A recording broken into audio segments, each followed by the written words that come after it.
एक दौर था जब सेकेंड वर्ल्ड वॉर खत्म हुआ तो Czechoslovakia, Romania, Hungary, Bulgaria, Poland से लेकर और कंबोडिया, रशिया और चाइना आधी दुनिया लेफ्टिस्ट हो गई थी। अभी कुछ जगहों पर उनके अवशेष रह गए हैं। एक जगह है केरल, एक जगह है मीडिया और एक जगह है JNU, other than north Korea and Cuba. क्योंकि चाइना तो सिर्फ नाम का कम्युनिस्ट है, आज तो वो कैपिटलिस्टों से भी ज्यादा कैपिटलिस्ट है। अब आप ये कहेंगे कि व्हाट अबाउट इंडिया? इंडिया को समझने के लिए थोड़ा ब्रॉडर स्पैन पे जाना होगा। If you look at all the great ancient civilisations of the world, इधर से शुरू करिए तो चाइनीज सिविलाइजेशन थी, फिर इंडियन सिविलाइजेशन थी, मेसोपोटामियन सिविलाइजेशन थी, बेबीलोनियन सिविलाइजेशन थी, इजिप्ट की सिविलाइजेशन थी, ग्रीस की सिविलाइजेशन थी, रोमन एम्पायर था, और आज का जो नॉर्थ और साउथ अमेरिका में है इंका, माया, एस्टेक का सिविलाइजेशन था। आज उनमें से कोई भी अपने मूल रूप में नहीं बचा है। तो साहब ये कंपैरिजन ये है कि एक ऐसी चीज जो हजारों साल से प्री हिस्टोरिक चली आ रही और खत्म ही नहीं हुई है, एक ऐसी चीज जो लेटेस्ट शुरू हुई और लेटेस्ट खत्म होने लगी, तो ये कंपैरिजन ही अपने आप में थोड़ा ऑकवर्ड है, मगर कोशिश बहुत की गई। अब मैं थोड़ा सा इसके पॉलिटिकल एस्पेक्ट पे आता हूं।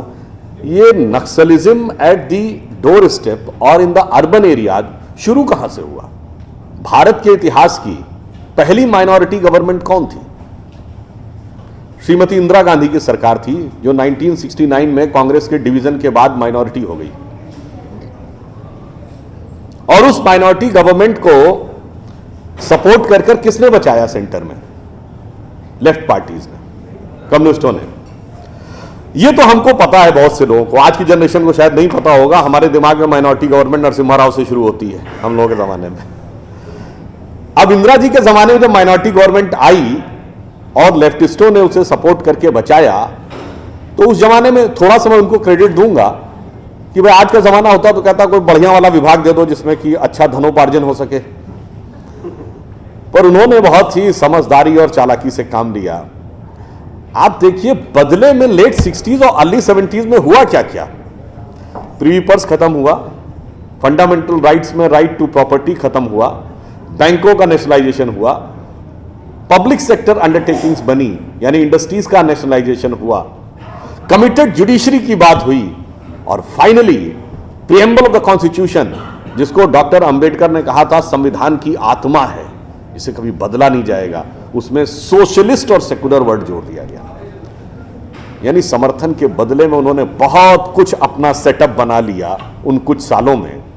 फिर Indian council of historical research, Indian council of cultural research, Indian council of scientific research, Indian council of agriculture research, सब जगह धीरे धीरे आकर स्थापित हो गए। जेएनयू भी उसी दौर में स्थापित हुई। उसमें एक विशिष्ट वर्ग, विशिष्ट विचारधारा के लोगों को नियुक्त किया गया, वैसे ही छात्रों को मोल्ड किया गया, जैसा भी ममता जी ने अपने उद्बोधन में बताया भी। और फिर भारत का पहला जर्नलिज्म की डिग्री देने वाला इंस्टीट्यूट कहां बना? जेएनयू में, Indian institute of mass communication. अब आईएएस बनना है तो जेएनयू से, जर्नलिस्ट बनना है तो जेएनयू से, प्रोफेसर बनना है तो जेएनयू से, रिसर्चर बनना है तो जेएनयू से। अब उन्होंने पूरे अर्बन सेटअप के ऊपर अपना एक कब्जा कर लिया। फिर धीरे धीरे दिमागों में चीजें रखनी शुरू की गई, वो जो सच के बिल्कुल उलट था। क्या कहा गया साहब? नक्सलवाद जो कहता हथियार उठाना, हथियार आदमी मजबूरी में उठाता है। ठीक है साहब, बिल्कुल मान लिया, हथियार मजबूरी में उठाता है। हथियार वही उठाता है, आतंकवाद वहीं पनपता है जहां गरीबी होती है, आतंकवाद वहां पनपता है जहां अशिक्षा होती है। तो मैं पूछना चाहता हूं, ओसामा बिन लादेन गरीब था क्या? अरबपति था। भारत के तमाम उद्योगपतियों, उसकी हैसियत थी, कई उद्योगपतियों को खरीद सकता था, तो क्यों आतंकवाद की तरफ मुड़ गया? तो आपकी थ्योरी का बेस तो लॉजिकल नजर नहीं आता। अगर अशिक्षा से आतंकवाद निकलता है तो 9/11 में जिन लोगों ने जाके अपने प्लेन वहां क्रैश कर दिए, चाहे वो खालिद शेख हो या मोहम्मद अट्टा, ये सब लोग अमेरिका जैसे देश में बहुत हाईली एजुकेटेड थे और एक शानदार जिंदगी जीने का उनके पास मौका था। तो एजुकेशन और इकोनॉमिक आधार दोनों की बात बहुत हद तक तर्कसंगत नजर नहीं आती है, मगर गैर तर्कसंगत बात को भी समझा के रखा जाता है। यह कहा जाता है कि साहब लेफ्ट आइडियोलॉजी कहां से शुरू हुई, जब कैपिटलिज्म ने सर्वहारा वर्ग के ऊपर अत्याचार किया, सप्रेशन किया गया वर्कर क्लास का इंडस्ट्रियलिस्ट सोसाइटी के द्वारा, तब शुरू हुई। आप दुनिया का एक देश बताइए जो इंडस्ट्री डेवलप होने के बाद कम्युनिस्ट हुआ। जितने देशों के मैंने नाम बताए, ईस्टर्न यूरोप से लेकर रशिया, चाइना, सब एग्रेरियन सोसाइटीज थी जो कन्वर्ट हो गई। इसका मतलब बात तो कुछ समझ में नहीं आती। चलिए, अब आपको लंबे समय शासन करने का मौका मिले, जैसे वेस्ट बंगाल में 33 years, I think in A span of 33 years any party would have got enough opportunity to convert the West Bengal into a Marxist heaven. हुआ क्या? ग्रोथ रेट नीचे, अशिक्षा, गरीबी, कलकत्ता जो इंडस्ट्री का इतना बड़ा सेंटर था वो उसी दरमियान बहुत कुछ अपनी कैपेसिटी खो गया। Exactly reverse. 70 साल में यूएसएसआर को तो दुनिया का सबसे डेवलप्ड कंट्री बन जाना चाहिए था। नॉर्थ कोरिया और क्यूबा आज भी लेफ्टिस्ट हैं तो उनको भी बन जाना चाहिए था। आगे कौन बढ़ा? चाइना, जिसने प्रैक्टिकली सब कुछ छोड़ के एकदम उलट स्टैंड ले लिया। तो इससे एक और बात लगती है कि साहब आपकी जो बात है उसमें कुछ दम कम है। अब मैं अगली बात लॉजिक पे आता हूं। ह्यूमन राइट्स, फंडामेंटल राइट्स की बात करनी है। हर आदमी के अधिकार होने चाहिए, बिल्कुल होने चाहिए, पर अगर आप इतिहास उठा के देखें 20वीं सेंचुरी में वॉर और इंटरनल जो हुकूमतों के द्वारा मरवाए गए लोग हैं उनकी संख्या लगभग 10 करोड़ है, जिसमें युगांडा के इदी अमीन से लेके, रशिया के स्टालिन से लेके, कंबोडिया के पोल पोट ने लाखों करोड़ों लोगों को मरवाया। वहां अधिकार की बात कहां चली गई? कभी अधिकार की बात आई क्या? अब आप आइए कि अधिकार की बात आती कहां से। ये ह्यूमन राइट्स का विषय सबसे पहले आया जब सेकेंड वर्ल्ड वॉर खत्म हुई, क्योंकि ज्यूज को लाखों की संख्या में मरवाया गया था जर्मनी में। तो पूरी दुनिया में एक आई बात की मानवाधिकार, ह्यूमन राइट्स, और दुनिया में इसके ऊपर बड़ी एक सोच शुरू हुई। और जब यूनाइटेड नेशंस बना तो एक ह्यूमन राइट चार्टर बनाने की बात आई और यह कहा गया कि भाई ह्यूमन राइट होने चाहिए और उसमें यह भी गारंटी होनी चाहिए कि दूसरे के ह्यूमन राइट में कोई इंफ्रिंजमेंट नहीं। मतलब मेरा जीने का हक इस कीमत में नहीं हो सकता कि हम दूसरे को मारकर अपने जीने का हक रखते हैं। तो दुनिया के जो तमाम बड़े बड़े महापुरुष थे उस समय, सबको चिट्ठियां लिखी गई कि आपकी नजर में 2, 3, 4, 5 जो भी फंडामेंटल ह्यूमन राइट्स होते हो, पर वो ऐसे ह्यूमन राइट होने चाहिए which are capable of ensuring everybody else is human right. वो आप हमें कृपया बता दीजिए। तो चिट्ठी महात्मा गांधी के पास भी आई और महात्मा गांधी का जवाब उसमें सबसे अलग था। महात्मा गांधी ने कहा, my illiterate but wise mother has told me. इस शब्द पे ध्यान दीजिएगा। My illiterate but wise mother has told me that if you want to ensure everybody's human right, then in my opinion there are no fundamental human rights, only fundamental duties. यानी अगर हर एक व्यक्ति के आप अधिकारों को सुनिश्चित करना चाहते हैं तो आपके सिर्फ और सिर्फ मूलभूत कर्तव्य हैं, अधिकार नहीं। अब आप ये सोचिए कि अगर उनकी माता जी पढ़ी लिखी नहीं थी तो वाइस कैसे हो गई? देखिए, बुद्धिमान और विवेकशील होना दो अलग अलग चीजें हैं। बुद्धिमान मैंने कहा आतंकवादी और चोर भी होता है, विवेकशील नहीं होता है। और उदाहरण के लिए गांधी जी की माता जी विवेकशील थी। क्यों थी? उसका मूल कारण जानते कहां से आता है? गांधी जी का प्रिय भजन क्या था? रघुपति राघव राजा राम। राम की कथा आप सबने सुनी होगी।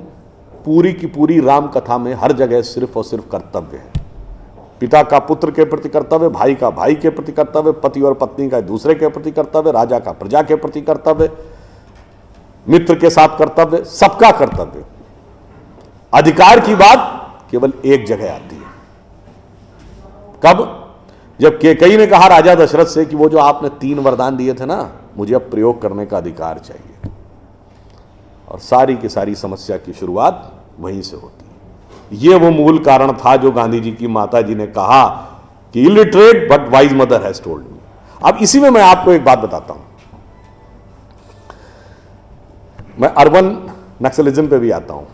जब ये लोग बात करते हैं तो बड़ी आकर्षक लगती है। मैंने आपको 2-3 बातें बताई कि जगह आप तर्क की कसौटी पे कसेंगे तो आपको वो बात तथ्यात्मक नहीं लगेगी, that things will not look substantive. अब ये बताइए कि अधिकार की बात कैकेयी ने की थी ना, तीनों रानियों में सबसे सुंदर कौन मानी जाती थी?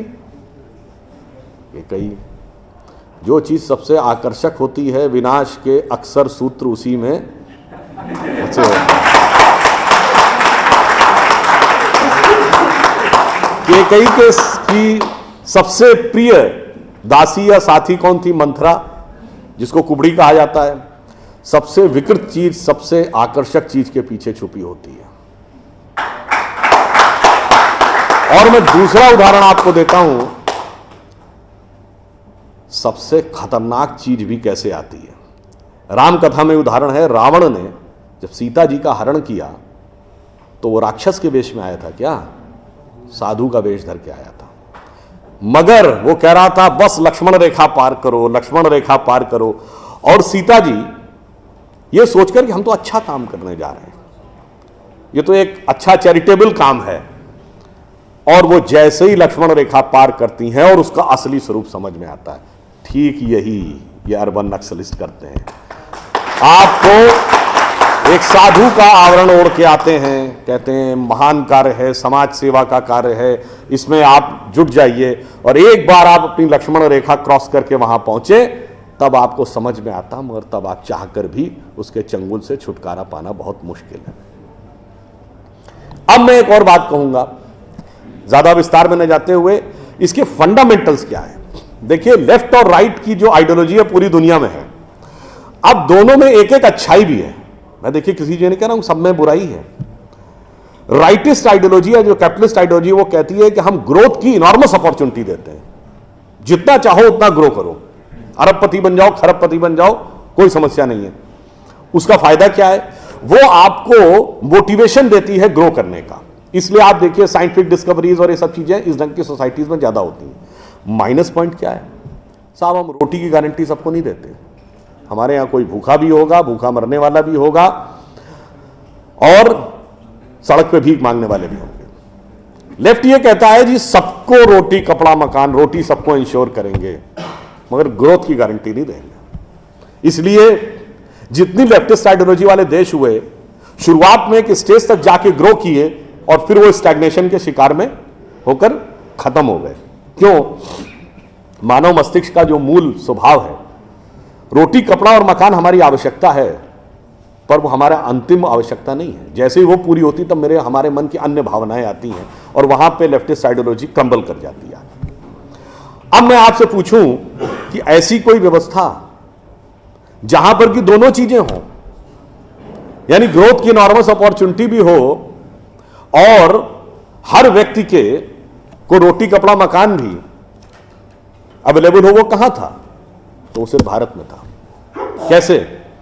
अगर आप देखें, सिर्फ आज से 50-60 साल पहले हम लोगों के ग्रैंड पेरेंट्स के जमाने में बड़ा सेठ वो माना जाता था जिसने बड़े धर्मशाला खुलवाए, प्याऊ खुलवाए, लंगर चलवाए, मंदिर बनवाए, पाठशाला बनवाए, ना कि बड़ा जिसके पास कैपिटल हो या टर्नओवर हो। सीएसआर पर तो हम आए हैं। अब गवर्नमेंट तो 70 साल पहले आई, इससे पहले धर्मशाला, पौशाला, सड़क बनवाना, तालाब खुदवाना कौन करवाता था?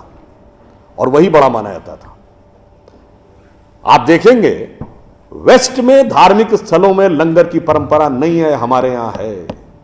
मंदिरों में, गुरुद्वारों में हजारों लोग रोज लंगर खाते हैं। ये उसी विचार का प्रतीक है। अब देखिए एक बात और, अगली बात आती है। उन्होंने कहा जी आदर्श व्यवस्था तो वो है कि जिस व्यक्ति को कि जितनी सामर्थ्य हो वो उतना काम करो, ईमानदारी से उसे उतना हिस्सा मिले। कैपिटलिस्ट और कम्युनिस्ट दोनों कहते हैं नहीं साहब, बेस्ट सिचुएशन ये है, इसमें दोनों लोग लगभग एक मत है कि I will work to the fullest of my capacity and I should be allowed to get the fruits. तो उनका सिद्धांत क्या हुआ? अगर एक वाक्य में कहें कि जो कमाएगा वो खाएगा, जो अच्छा कमाए उसको अच्छा खाने का मौका मिले। भारतीय विचार कहता नहीं, ऐसा नहीं है। भारतीय विचार यह कहता है कि जो आया है सो खाएगा, जो आया है वो खाएगा, जो कमाएगा वो खिलाएगा। ये कम्युनिज्म का पीक है। अब आप कहेंगे तो थ्योरेटिकल बात हुई, ऐसा होता कहां है? ऐसा होता है। भारत में समाज की प्राथमिक इकाई परिवार है। परिवार में एक आदमी भी कमाता है तो सबको खिलाता है। अगर 4 भाइयों में 3 भाई रोजगार से हैं, एक भाई बेरोजगार है, तो वो मिलकर उसका ध्यान रखते हैं। बेटा बेरोजगार है तो बाप मरते दम तक उसका ध्यान रखता है, क्योंकि हमारे यहां कहा गया जो कमाएगा वो खिलाएगा, जो आया है वो खाएगा। अरे भाई, आप तो सिर्फ आदमी तक रहे। हमारी ये सोच इतनी व्यापक थी। मैंने कहा ना, झूठ के पुलंदे कैसे रखे गए।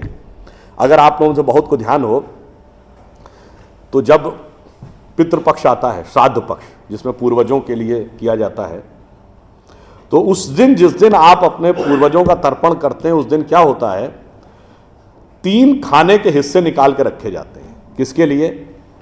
एक कुत्ते के लिए, एक कौवे के लिए और एक गाय के लिए। क्यों?